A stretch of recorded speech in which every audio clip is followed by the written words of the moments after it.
Headlines brought to you by Chitale Bandhu, Chitale bakarwadi, आणा आणि खा।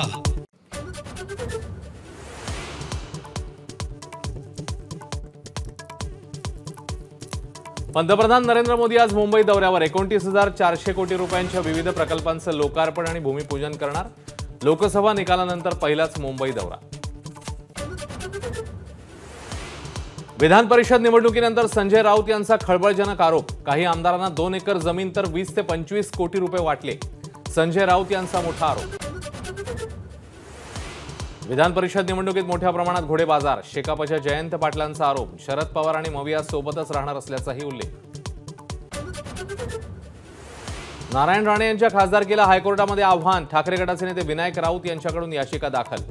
मतदारांना धमकावून विजय मिळवल्याचा आरोप। सरकारला मराठ्यांचा रोष परवडणार नाही। हक्काचं आरक्षण आम्हाला द्या। मनोज जरांगेंचा इशारा। 288 उमेदवार पाडण्याचाही दावा।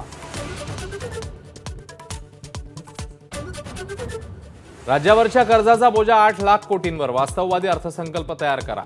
कॅगकडून राज्य सरकारवर ताशेरे।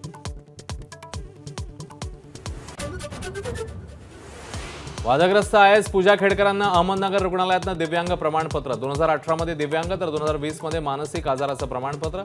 अभिलेख तपासणीत बाब समोर।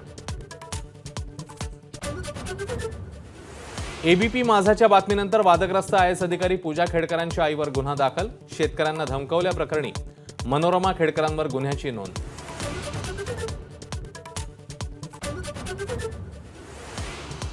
मुंबईसह उपनगरात मुसळधार पाऊस। पावसामुळे मध्य आणि पश्चिम रेल्वेची वाहतूक 10 ते 15 मिनिटे उशिराने। तर पुढील काही तासात 200 मिलीमीटर पावसाची शक्यता। ठाणे जिल्ह्यामध्ये सकाळपासूनच पावसाची संततधार। अनेक सखल भागात पाणी साचलं। रस्ते वाहतूक मंदावली। पालघरमध्येही जोरदार।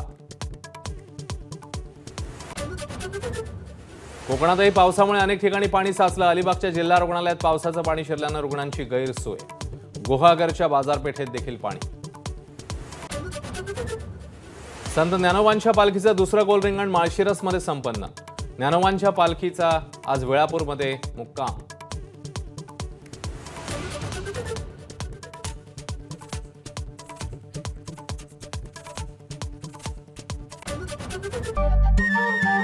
नमस्कार। मनसुद्धा तुझं ही वेगळ्याच प्रकारची मालिका तुम्हा सगळ्यांना खूप आवडली होती। याचा दुसरा सीझन कधी येणार अशी विचारणा झाली। प्रतीक्षा संपली आहे मित्रांनो। येतोय मनसुद्धा तुझाचा दुसरा सीझन। होई मनसुद्धा